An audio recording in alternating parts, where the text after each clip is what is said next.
with the Osceola County Sheriff arrested on racketeering charges. America, we just witnessed justice served in one of the most brazen corrupt cases in Florida history. County Sheriff Marcos Lopez was sentenced to 30 years in federal prison for running a $20 million illegal gambling empire while wearing a badge. This wasn't just taking a few bribes. Lopez was literally the muscle for a criminal organization, using his sheriff's department to protect illegal casinos while collecting massive kickbacks. But here's what's really sick. When federal agents showed up to his office to arrest him, he was in full uniform, acting like he was still servicing the public while running a criminal enterprise. The judge called it betrayal at the highest order and said Lopez turned his badge into a license to steal.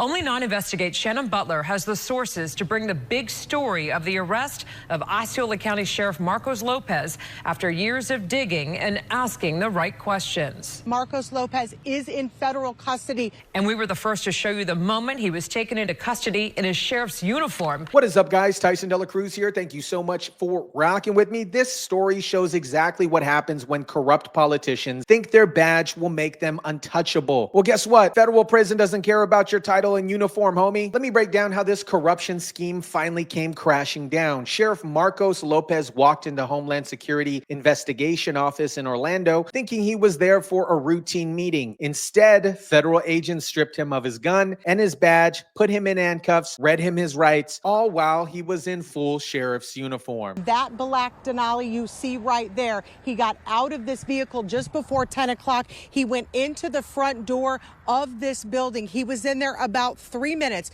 before he was surrounded by those federal agents, stripped then of his gun, and now he is stripped of his badge. It was just moments. He was in there, walked in on his own, but left in a police car. This investigation started in 2023 after federal agents received tips about Lopez's involvement in illegal gambling operations. What they discovered was a massive criminal enterprise that brought in more than $20 million while Lopez used his position as sheriff to protect him. According to HSI, the investigation started in 2023. The allegations that Marcos Lopez was involved in a massive gambling operation, one that was up and running here in Central Florida, not only in Osceola County, but also in Lake County.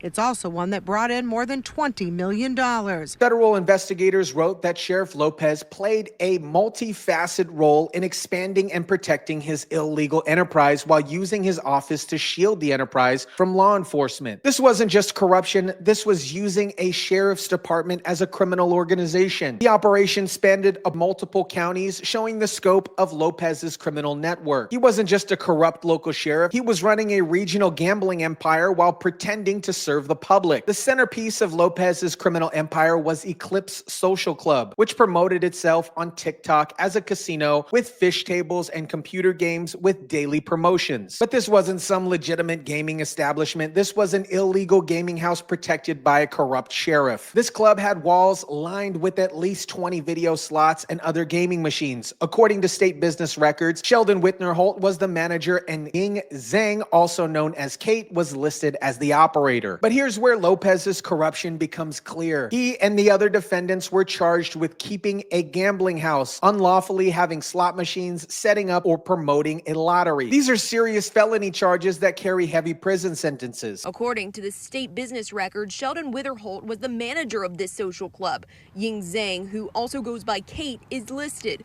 Wetherholt, Zhang, and Marcos Lopez are accused of keeping the gambling house, unlawfully having slot machines, and setting up or promoting a lottery. State prosecutors say Sheriff Lopez and Ying Zhang were also involved with money laundering, so disguising the money collected from this illegal gambling operation. Showing that they were disguising the money collection as illegal gambling to make it appear legitimate. This is sophisticated criminal activity, not some small town corruption. The federal indictment reveals a sophisticated criminal organization with Lopez at the center. 5 people total were charged, including Lopez, Sheldon Withenholt, Yin Zhang, also known as Kate, Sharon Frederick, Frederick and Carolyn Coate. Each played a specific role in the gambling operation. Whitner Holt and Zhang are accused of keeping the gambling house, unlawfully having slot machines, and setting up or promoting the lottery. Sheldon Frederick and Carolyn Coate are listed as employees or agents of the operation, showing this was a full-scale business with multiple layers. The money laundering charges are particularly serious because they show Lopez wasn't just taking bribes, he was actively helping to disguise criminal proceeds. This makes him a full participant in the criminal enterprise, not just a corrupt official looking the other way. The other two women, Sharon Frederick and Carolyn Coate, are listed in court documents as employees or agents of the operation. This shows the gambling ring had a full staff structure, just like a legitimate business, except it was completely illegal. Two other women are listed in court documents as employees or agents of this operation, including Sharon Frederick and Carol Coate. What makes Lopez's corruption even more disturbing is his troubling history as sheriff. This wasn't his first scandal. No one is above the law. Lopez claimed to have accidentally posted a photo of 13-year-old Maddie Soto's body to his personal Instagram page less than 24 hours after the missing teen was found dead in the woods.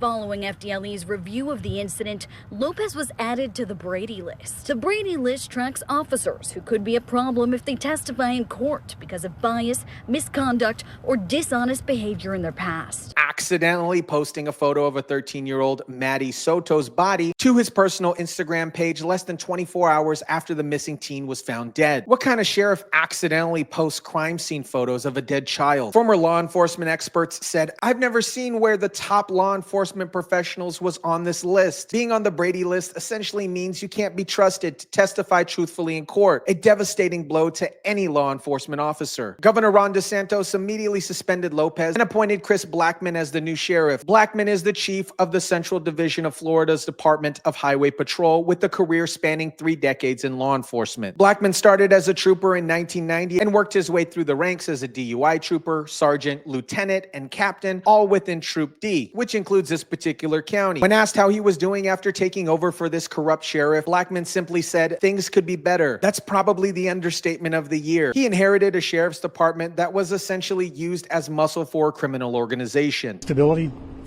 leadership, humility, and trust in these employees to do their job and do it right. Again, I said we have a lot of great people here to do the job, and it's my job to put them in a position to succeed. And we're going to protect the community and protect the children, because I think protecting the children is paramount to me in all communities. The fact that DeSantis acted so quickly to suspend Lopez and appoint a replacement shows that Florida doesn't tolerate corruption of law enforcement. Unlike liberal states where corrupt officials are protected, Florida holds people accountable. America, Marcos' 30-year sentence sends a powerful message that nobody is above the law. No one is above the law. Not even sheriffs who think their badge can make them untouchable. This wasn't just taking a few bribes or looking the other way. Lopez used his entire sheriff's department as muscle for a $20 million criminal gambling enterprise while pretending to serve the public. And the fact that he was arrested in full uniform while walking into a federal building shows the level of arrogance and entitlement that comes with this kind of corruption. He thought he was absolutely untouchable. State Attorney General was absolutely right when he said, "This is a solemn day for Florida and our law enforcement community. We put great trust in our constitutional officers, especially those who are community's first line of defense. However, the law must be applied equally regardless of the position, power, or branch of government." The Eclipse Social Club operation shows how sophisticated these criminal enterprises can become when you have law enforcement protection. 20 video slots, daily promotions, money laundering. This was a full-scale casino operation. Governor Ron DeSantis deserves credit for immediately suspending Lopez and appointing an experienced replacement. Chris Blackman has 30 years of law enforcement experience and knows the area very well. I'll keep you updated as other defendants in this case face trial. And remember, this happens when corrupt officials think their badge makes them above the law. They end up in federal prison for 30 years. Let me know what you guys think about this. Drop it down in the comment section down below. Smash the like button if you kindly would. Share, subscribe, and as always, guys, I'll catch you on the next one.